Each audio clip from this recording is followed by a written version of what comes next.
ನಾಯಕತ್ವ ಬದಲಾವಣೆ ಹಿನ್ನೆಲೆಯಲ್ಲಿ ಸಿಎಂ ಸಿದ್ದರಾಮಯ್ಯ, ಡಿಸಿಎಂ ಡಿಕೆ ಶಿವಕುಮಾರ್ ದೆಹಲಿಯಲ್ಲಿ ಬೀಳ್ಬಿಟ್ಟಿದ್ದಾರೆ. ಇಂದು ಇಬ್ಬರು ನಾಯಕರು ಕಾಂಗ್ರೆಸ್ ವರಿಷ್ಠರು ರಾಹುಲ್ ಗಾಂಧಿ ಅವರನ್ನ ಭೇಟಿಯಾಗೋ ಸಾಧ್ಯತೆ ಇದೆ. ರಾಹುಲ್ ಗಾಂಧಿ ಅವರ ಭೇಟಿಗೂ ಮುನ್ನ ಸಿಎಂ ಸಿದ್ದರಾಮಯ್ಯ ಸ್ಪಷ್ಟ ಸಂದೇಶವನ್ನು ನೀಡಿದ್ದಾರೆ. ದೆಹಲಿಯಲ್ಲಿ ಸುದ್ದಿಗೋಷ್ಠಿಯನ್ನು ನಡೆಸಿದಂತಹ ಸಿಎಂ ಮತ್ತೆ ಡಿಕೆ ಶಿವಕುಮಾರ್ ಅವರು ಸಿಎಂ ಕನಸಿಗೆ ಆಲ್ಮೋಸ್ಟ್ ಎಳ್ಳು ನೀರನ್ನ ಬಿಟ್ಟಿದ್ದಾರೆ. ರಾಜ್ಯದಲ್ಲಿ 5 ವರ್ಷ ನಾನೇ ಮುಖ್ಯಮಂತ್ರಿಯಾಗಿ ಅಧಿಕಾರ ನಡೆಸ್ತೇನೆ ಅಂತ ಸಿಎಂ ಸಿದ್ದರಾಮಯ್ಯ ಪುನರುಚ್ಚರಿಸಿದ್ದಾರೆ.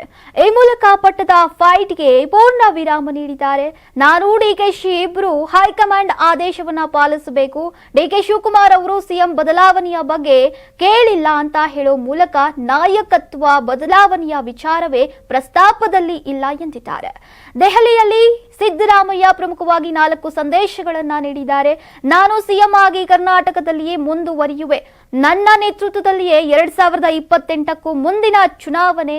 ನಮ್ಮ ನಡುವೆ ಯಾವುದೇ ತಿಕ್ಕಾಟ ನಡೀತಾ ಇಲ್ಲ ಅಂತ ಸಿದ್ದರಾಮಯ್ಯನವರು ಸ್ಪಷ್ಟವನ್ನ ನೀಡಿದ್ದಾರೆ. ಇನ್ನು ಡಿಕೆ ಶಿವಕುಮಾರ್ ಅವರು ಸಿಎಂ ಸ್ಥಾನದ ಆಕಾಂಕ್ಷಿ. ಅವರು ಕೆಲಸ ಮಾಡಿದ್ದಾರೆ, ಅವರೇ ಸಿಎಂ ಹುದ್ದೆ ಖಾಲಿ ಇಲ್ಲ ಎಂದಿದ್ದಾರೆ. ನಾನು ಕೇಂದ್ರದಲ್ಲಿ ಒಬಿಸಿ ಸದಸ್ಯನಾಗಿರ್ತೇನೆ ಅಂತ ಸಿದ್ದರಾಮಯ್ಯ ತಿಳಿಸಿದ್ದಾರೆ. ರಾಜ್ಯದಲ್ಲಿ ಇಷ್ಟು ದಿನಗಳ ಕಾಲ ನಡೀತಾ ಇದ್ದಂತಹ ಕುರ್ಚಿ ಕಲಹ ಇದೀಗ ದೆಹಲಿಗೆ ಶಿಫ್ಟ್ ಆಗಿದ್ದು, ಅಲ್ಲಿಯೂ ಸಿದ್ದು ತಮ್ಮ ಮಾತಿನಲ್ಲಿಯೇ ಡಿಕೆ ಕನಸಿಗೆ ಗುದ್ದು ನೀಡಿರೋದು ಕಾಂಗ್ರೆಸ್ ಪಾಳ್ಯದಲ್ಲಿ ಮತ್ತೆ ಕಂಪನಕ್ಕೆ ಕಾರಣವಾಗಿದೆ. ಸಿಎಂ ಸಿದ್ದರಾಮಯ್ಯ 5 ವರ್ಷ ಸಿಎಂ ಆಗಿ ಮುಂದುವರಿತಾರಾ ಇಲ್ಲವಾ? ನಿಮ್ಮ ಅನಿಸಿಕೆಗಳನ್ನ ಕಾಮೆಂಟ್ ಮಾಡಿ ತಿಳಿಸಿ. ನಾನು 86 kg ಇದ್ದವಳು 71 kg ಬಂದಿದ್ದೀನಿ. ವಯಸ್ಸಾದ್ಮೇಲೆ ಸ್ಮಾರ್ಟ್ ಆಗಿ ಕಾಣ್ತೀರಾ ಅಂದ್ರೆ ಜಿನ್ನಿ. 126 kg ವೇಟ್ ಇದ್ದು ನಾವು ಈಗ 114 kg ಲೆಕ್ಕ ಬಂದಿದ್ದೀವಿ. ಯಾವುದೇ ಸೈಡ್ ಎಫೆಕ್ಟ್ ಆಗಿಲ್ಲ. 84ರಿಂದ 50 kg ಬಂದೆ, ಆಮೇಲೆ ಸಣ್ಣಗೆ ಫಿಟ್ ಆಗಿದ್ದೀನಿ. ಅದಕ್ಕೆ ನಾನು ಯೂಸ್ ಮಾಡ್ತಾ ಇರೋದು ಜೀನಿ ಸ್ಲಿಮ್. 84ರಿಂದ 50 kg ಬಂದೆ, ಆಮೇಲೆ ಸಣ್ಣಗೆ ಫಿಟ್ ಆಗಿದ್ದೀನಿ. ಅದಕ್ಕೆ ನಾನು ಯೂಸ್ ಮಾಡ್ತಾ ಇರೋದು ಜೀನಿ ಸ್ಲಿಮ್.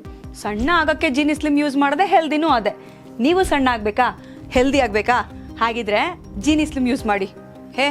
ಸಣ್ಣ ಆಗೋದಕ್ಕೆ ಯಾವುದೋ ಪ್ರಾಡಕ್ಟ್ ಹೇಳ್ತಾ ಇದ್ದಾಳೆ, ಏನಾದರೂ ಸೈಡ್ ಎಫೆಕ್ಟ್ಸ್ ಇದೆ ಅಂತ ಯೋಚನೆ ಮಾಡ್ತಾ ಇದ್ದೀರಾ?